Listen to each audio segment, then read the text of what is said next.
Bears, it feels like it's been a big roller coaster for them even to get to this point.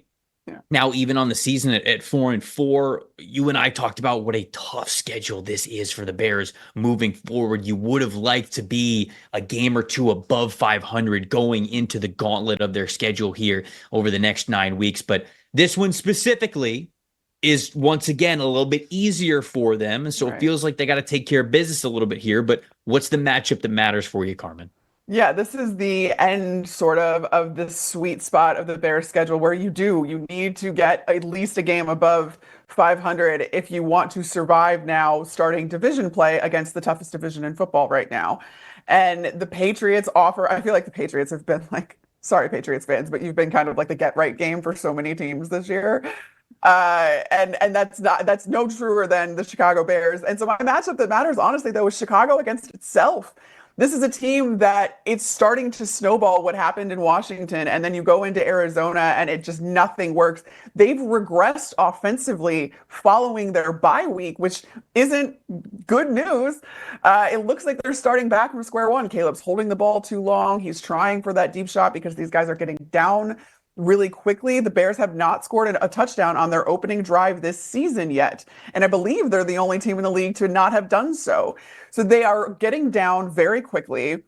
And it's a matter of playing catch up, which then inevitably makes this offense a little bit more one dimensional. And they're struggling to get the ball to DeAndre Swift in space, which is something they were doing so well by the bye week. At least we're seeing Caleb and Roma Dunze kind of being on the same page, those two rookies. That's really good news for the future of the Bears. But there needs to be some more rhythm and better play calling and all of that in Chicago. And Matt Eberflus cannot lose this team. And I feel like if the Bears don't go out and win at home where they've won their last 3 games, that's going to fracture the locker room irreparably. We already hear guys coming out talking about, questioning coaching decisions publicly and saying that they're told to keep this stuff in house, but they don't really care. They said what they said. That's literally a direct quote from DJ Moore. It's just all bad. The vibes are not good right now in Chicago, and I have to kind of remind people, Bears fans in particular, this was always going to be a roller coaster with a new play caller, with a rookie. It's just not a place that has historically been able to develop quarterbacks. This was always going to kind of be an up and down thing. And at the end of the day, sitting at 500 is much better than you were last year at this time. And you are about to enter a gauntlet, but you have an opportunity here to still get to a winning season. And that is, I think, what should have always been the expectation for the Chicago Bears this year. Yeah, And I that's mean, something look, I preach to. yeah, no, look, I do agree with you. I didn't mean to cut you off there, but if they can, Oh, I mean, at this point in time, them sitting at 4-4, if they end the season above 500, even if it's 9-8, I mean, that's a massive win for them, given the massive. schedule that they're about to go through. They have not played a single team in their division, and it's the most stacked division in the NFL this year. So that would be an incredible accomplishment. The worry, I think, from Bears fans is, okay, it was always going to not look pretty. I think we knew that, but is it at least going? Are we at least showing some progress here? And Right. it's this game is paramount for Shane Waldron, the offensive coordinator, because right now, when it comes to first quarter scoring, you talked about the Bears. They're not really getting these games started off on the right foot. First quarter for the Bears offense this season, they are 28th in offensive grade, and they are 26th in EPA per play. The Patriots defense in the first quarter, on the other side of things, they're 20th in defensive grade and they're 22nd in EPA per play. So it better look good against the Patriots. They're not dead last in the NFL, but it better look good. It's got to look better. And that's the thing that is the matchup that matters to me.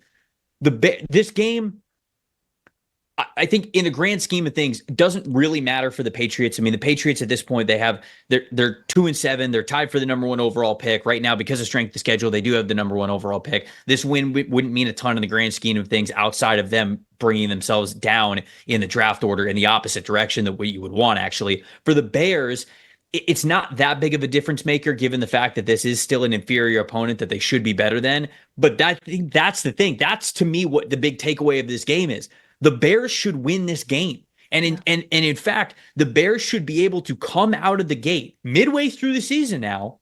This isn't week 1. This isn't week 2. You're midway through the season. You've got to be able to come out and actually orchestrate the offense the way that you want intentionally. And if you can't, whoa, that seat for Shane Waldron is going to start to get scorching hot. And obviously, I think it's already hot for their head coach, Matt Eberflus, as well, because if there's going to be any change in Chicago, it's not going to be with Caleb Williams. They just drafted him. It's going to be with those other guys.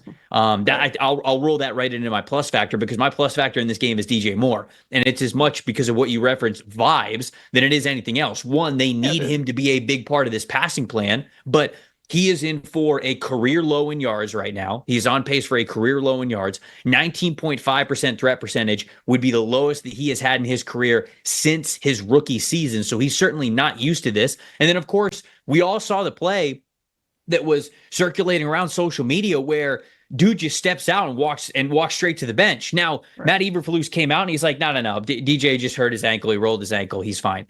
I went back and I watched the play. Okay. One, it's the first quarter. Okay. So anybody saying like, he was tired, he was just tired, he was going to bed. It's the first quarter and it's 2nd and 6, by the way. So those things, you can take out those excuses right there. He walks off the field while the play is still going on and walks to the bench. He sits down on the bench. And if you watch from the expanded all 22 angle from the sideline, nobody runs up to him. There's no like trainer or assistant coach or something that like runs up to him. He literally just walks to the bench, sits down on the bench, and puts his arms up like this. His ankle was hurt.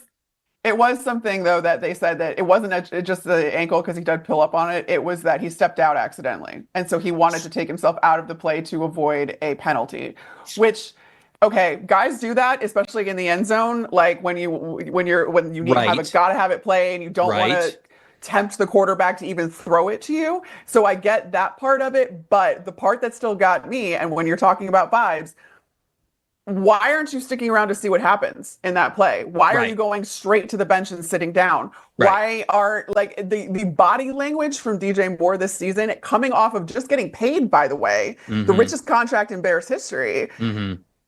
I like that to me signals way more of a problem than him trying to take himself out of the play because he already stepped out and he knew that he couldn't be the first one to touch the ball. I get that whole point, but I think any other guy that's kind of bought in or is being a team player there turns right around, stays on the sideline, and goes to see, like, Caleb Williams was scrambling for his life at that point. And the reason that you have Caleb Williams is because he can improvise like that. So don't you want to stick around and see what happens? I did, like, that to me was the red flag with that play, not necessarily that he took himself out, if we're taking Matt Eberflus at his word. So that's my plus factor. Your plus factor here before we move on to the next one. It's the Bears rushing defense, because that really seemed to be the difference. And we haven't talked at all about the Bears defense because they've done their job all season, and they did their job in that Washington game. They were the only reason that the Bears were even still in it, and the reason that Caleb Williams was able to pull the Bears to a lead with 25 seconds left and put the Washington Commanders in that spot. But the Bears defense faltered in this game against Arizona. James Conner, over 100 rushing yards on the day. And then you have DeMercado at the end of the first half on a play where they were just trying to get a little bit closer so they could kick a field goal, ends up scoring a touchdown because Matt Eberflus calls a pass defense rather than a rushing defense or whatever, and you get gashed in that way. That's very demoralizing. I mean, I think DeMercado ended up with like 59 yards rushing, 53 of which came on that play alone. So you need to shore up this defense. This defense needs to look a little bit more bought in. That's going to be even tougher, though, with the news that Andrew Billings, that defensive interior, tore his pec, and he's going to be out for a significant amount of time. According to Matt Eberflus, he wouldn't commit to it being the rest of the season, but it's not good. And that is not going to help this Bears rushing defense in particular. And that's something that the Patriots can do well with Ramondre Stevenson. And so, like, I feel like if you are going to limit the Patriots and if you are going to go out and score points, that's great. But you need your defense to do what it's done, as unfair as that is, because they've risen to the occasion most games, save for this last one. But this can't snowball from Chicago.